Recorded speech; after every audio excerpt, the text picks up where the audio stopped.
বেডটাই কি তুলে নিয়ে চলে এসছো এটা? আমি জাস্ট এখানে সামনে পার্কটায় এসছি, এখান থেকে দুব্র তুলে নেব।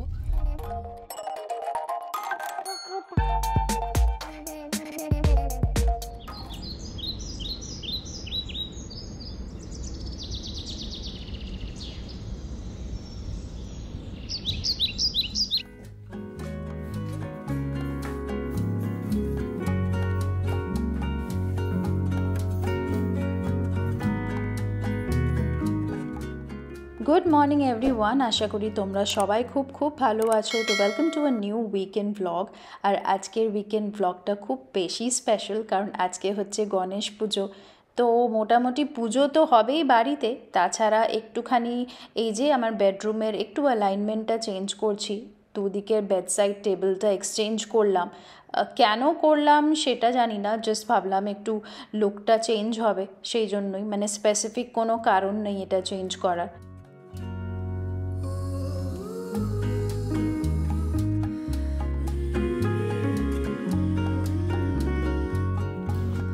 বুবু, তুমি এই ক্লিন বেডটাই কি তুলে নিয়ে চলে এসছো এটা? এটা কি নিয়ে এসছো তুমি? এই যে আমি গাছগুলো এদিক ওদিকে সরিয়েছি, ওখান থেকেই মনে হয় একটা শুকনো পাতা পড়েছে, সেটাকে তুলে নিয়ে বিছানায় চলে এসছে। এই মজা দেখো ওর।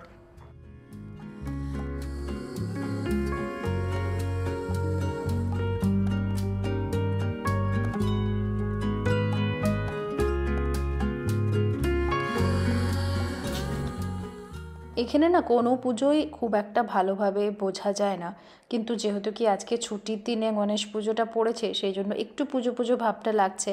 তাছাড়া থ্যাঙ্কস টু সোশ্যাল মিডিয়া, কি এতগুলো জিনিস সোশ্যাল মিডিয়াতে দেখতে পাওয়া যায় পুজোর আসার আগে বা পুজোর সময়, ওইটাতেই একটা পুজোর ভাইবটা আমি এনজয় করে নিই।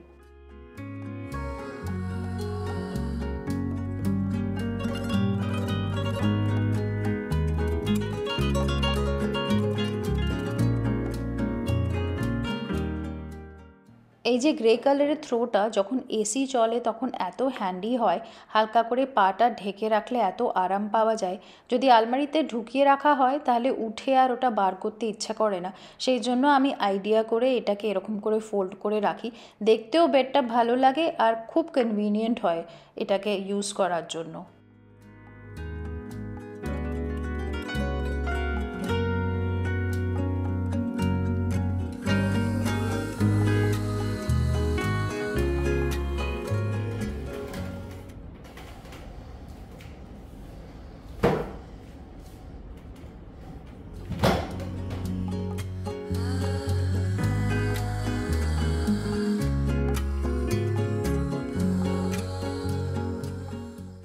গণেশ পুজোর সাথে আমার খুব সুন্দর সুন্দর মেমোরিজ আছে, বলতে পারো খুব রিসেন্ট মেমোরিজ। জাস্ট দুবাই আসার আগে আমি বহু বছর সাউথ ইন্ডিয়াতে ছিলাম, আর সাউথ ইন্ডিয়াতে তো খুব বিশাল করে গণেশ পুজো হয়, যেরকম ওয়েস্ট বেঙ্গলে দুর্গা পুজো হয় সেরকমই গণেশ পুজো ওখানে হয়।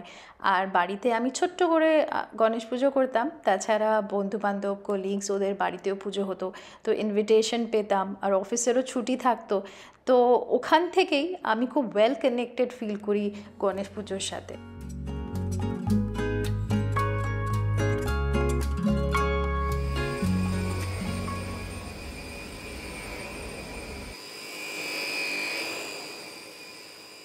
আর যখন আমি এই ভ্যাকুয়াম ক্লিনারটা ইউজ করি না, বুঝি এইভাবে যে কোনো একটু উঁচু জায়গায় উঠে লুকিয়ে লুকিয়ে এই ভ্যাকুয়াম ক্লিনারটাকে দেখবে। খুব একটা যে ভয় পাই সেটাও বলবো না, ভয় পেলে তো একদম লুকিয়েই যেত, বেরিয়েই আসতো না, কিন্তু খুব একটা সাহসও পায় না কি কাছে এসে বসবে।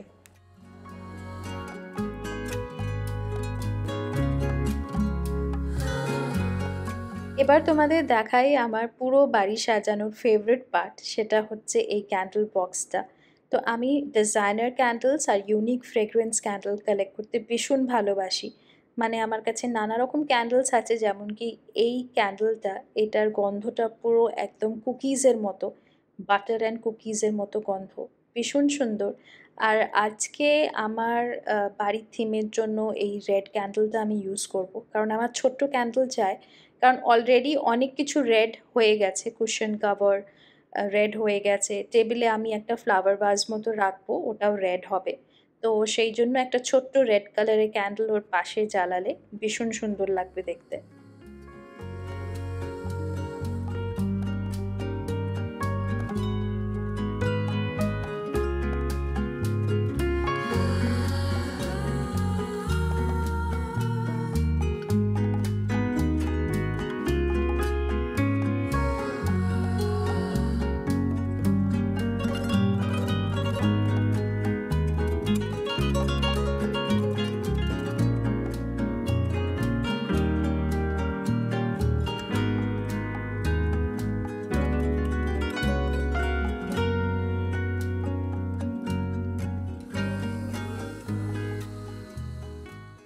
কালকে সন্ধেবেলা আমি পুজোর জন্য ফুল অর্ডার করেছিলাম, তার সাথে আমি এক্সট্রা একটা প্যাকেট এই কফি টেবিলটা সাজানোর জন্য অর্ডার করেছিলাম।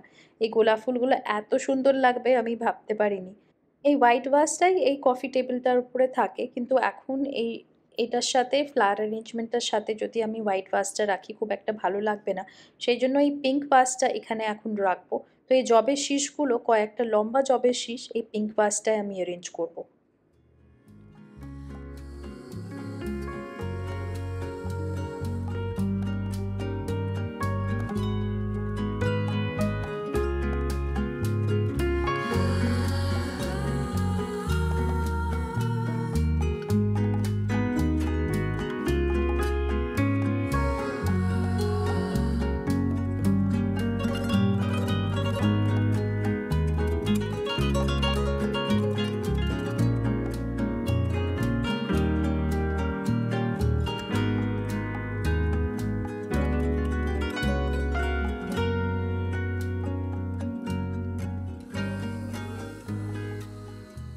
এই মিষ্টি কিনে নিয়ে এলো আর আমাকে বাড়ির কাছ থেকে পিক আপ করলো। আমি জাস্ট এখানে সামনে পার্কটায় এসছি, এখান থেকে দুব্রো তুলে নেব।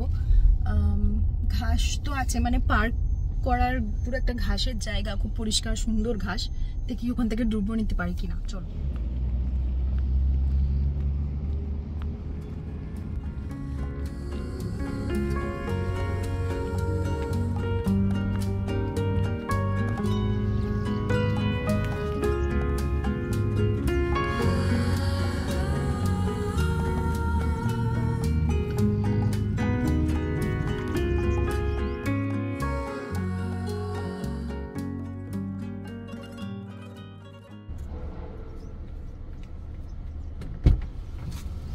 পেয়ে গেছি।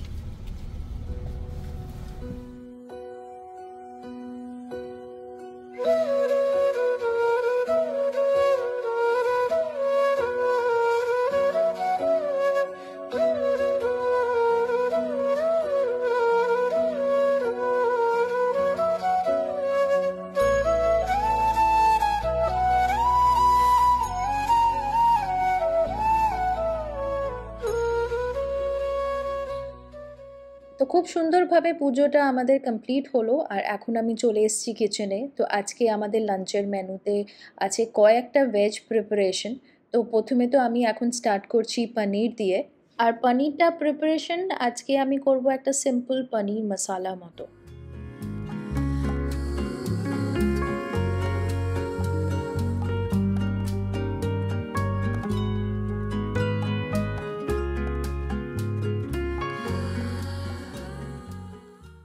তার সাথে হবে আলুর দম, সেই জন্য আলুগুলোকে একটু বড় বড় পিস করে কেটে আমি এখন প্রেসার কুকারে বয়েল করার জন্য বসিয়ে দেবো একটু নুন দিয়ে। আর যতক্ষণ আলুগুলো বয়েল হবে আমি পনিরটাও রেডি করে ফেলবো।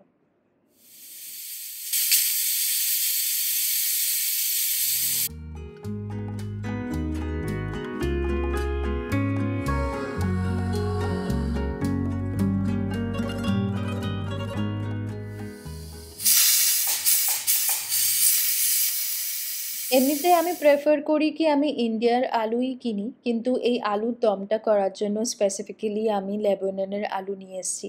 একটা তো লেবাননের আলুর একটু মিষ্টি মিষ্টি ভাব থাকে, আর তাছাড়া এটা সেদ্ধ হতে অনেক সময় লাগে।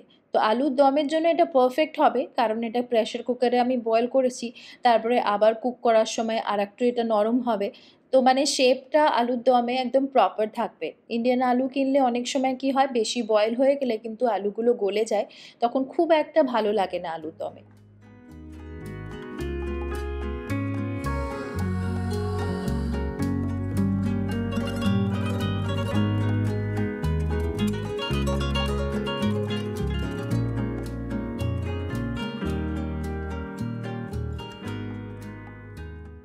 তো খুব সিম্পলভাবে আমি আলুর দমটা করলাম। পেঁয়াজ, রসুন, আদা বাটা একটু ভেজে নিয়ে, একটু টমেটো পিউরি দিয়ে, তারপরে শুকনো মশলা দিয়ে সেদ্ধ আলুগুলোকে দিয়ে দিলাম।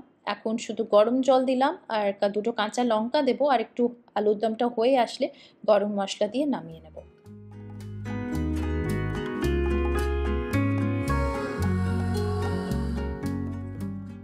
আর আজকের আমার থার্ড আর ফাইনাল রেসিপি হয়তো বলতে পারো, সেটা হচ্ছে বাসন্তী পোলাও। আর আমি বাসন্তী পোলাও এখন করতে করতে এত এক্সপার্ট হয়ে গেছি এতে, মানে একদম আমি পারফেক্টলি এটা করতে পারি। প্রথমবার যখন এটা করেছিলাম, মানে খুব উল্টোপাল্টা করে রেসিপিটা করেছিলাম, কিন্তু টেস্টটা ভালোভাবেই চলে এসেছিলো। কারণ রান্নাটা যে আমি খুব একটা ভালো করতে পারি সেটা আমি বলবো না, কিন্তু যেহেতু কি আমি খেতে ভালোবাসি, আমার চেষ্টা থাকে কি আমি যে রান্নাটাই করি ওটা একটু টেস্টি হয়। আজকে আমার এই পোলাওটা রান্না করতে গিয়ে আমার উজবেকিস্তানের কথা বেশ মনে পড়ছে। যখন আমরা ওখানে গেছিলাম তখন জেনেছিলাম ওদের ট্র্যাডিশনাল ডিশ হচ্ছে পোলাও। যদিও এই পোলাও আর ওই পোলাও অনেকটাই ডিফারেন্ট, কিন্তু মেন ইনগ্রেডিয়েন্টটা সেম, যেটা হচ্ছে রাইস। আর আমি এখানে রাইসটাকে ভালো করে ধুয়ে শুকিয়ে জিরে বাটা, আদা বাটা, হলুদ আর ঘি দিয়ে ম্যারিনেট করেছিলাম। এখন আমি একটু জল দিয়ে যখন একটু সেদ্ধ হয়ে আসবে তখন আমি এটাতে চিনি দেবো।